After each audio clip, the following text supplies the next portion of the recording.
పక్కింటి అమ్మాయి సినిమా చంద్రమోహన్తో తీశారు.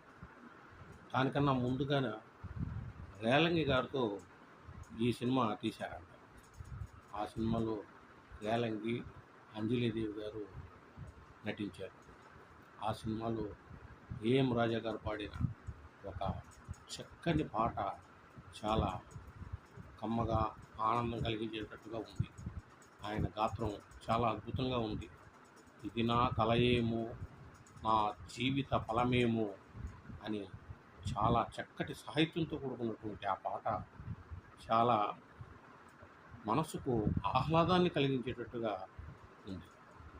మనం ఆ పాత పాటను ఆస్వాదిస్తే మనకు మనస్సు ఎంతో స్వాంతన కలిగించేటట్టుగా ఆ పాట మనకు